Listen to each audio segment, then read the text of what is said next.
कहाँ रहो फिर तो कहाँ आओ दिन तो पक्का हो गए चल पंडित जी को बैठो। अच्छा ठाकुर ठकुरन दोनों भगत कर दी दो जाके और तो बैठे। ए बिकम का खरियानो साफ करा तो मुझे भरते ठीक है ना। हां हो जा ठीक भाई। ठीक है आपने क्या तय करा। अच्छा सुनो आप मुन्ना गलम के तो जल्दी भैया पूरे तक करेंगे। अरे तो मलिकाइन भेज दिए टाइम से।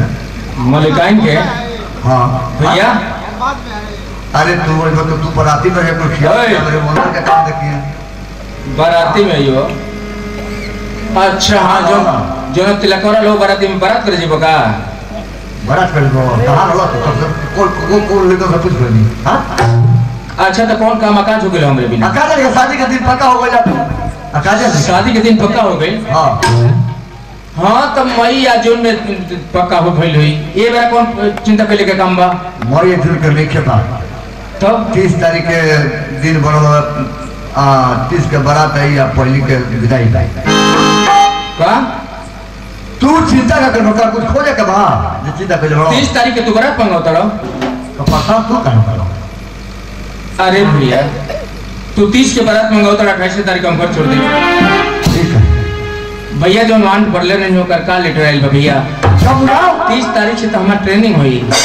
जय भोलेनाथ शादी के तो खुशी रहा कहो बाकी वो सब बहुत खुशी सुना चला हमके लेकिन तू तो हमके बहुत पढ़न दुख के बात सुना चला इन दुख के बात बा तो ही सोचा अगर ये बात चंदवा सुनी तो ओकरे दिल पर का बीती हमके बदवा दी गाली दी कहीं कि कोनो लड़की के शादी के डेट पक्का होला तो ओकर भाई परदेश से घरे आवेला हमार भाई हमारे शादी के सुन के परदेश जाता कम से कम तो हमसे पूछल चाहत रहल हम ना ओके समझा ले समझ जाई बाकी तो ओकर ठीक नहीं है बाबू जब जान सांस से निकल जाई तो जिंदगी भर हाथ बोले के पड़ी। तो चिंता मत करो तो तैयार रखो शादी के तू चिंता छोड़ो चल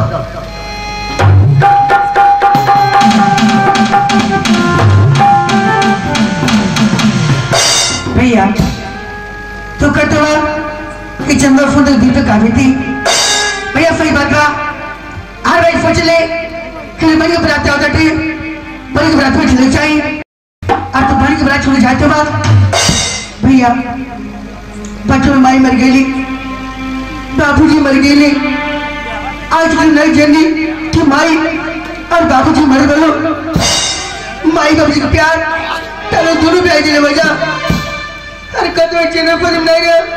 अरे पगली हमरे गले के खबर जान के ते लगले रोवे ठीक बा अगर हमरे गले के तोरा तकलीफ बा तो तोर शादी छोड़ के ना जाए जिंदगी भर बेकार रह हल कुदाल चला के जिले लेकिन तोर शादी छोड़ के ना जाए।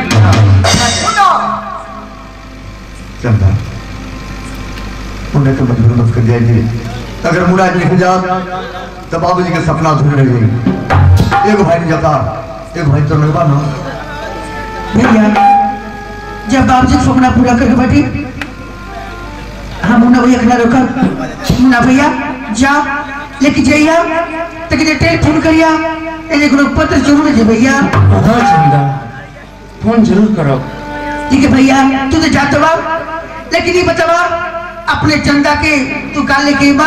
चंदा हमार दुर्भाग्य तोरे शादी में नहीं रह दे न तोरा अपने हाथे से सजाए न डोली में बिठाए लेकिन वादा करता नहीं चंदा जहिया वापस आए तोरा खातिर खूब सुंदर एगो चुंदरी लेके आए जब तक अपने ससुराल से लौट के हमरे घरे इबे तो वह चुंदरी पहना के तोरे ससुराल तक छोड़ी आप भैया खातिर तब बहुत ज्यादा सामान लेके आए बहुत भैया भैया हनुमान जी तेरा खाता खुश रखने गई अपने चंदा के आशीर्वाद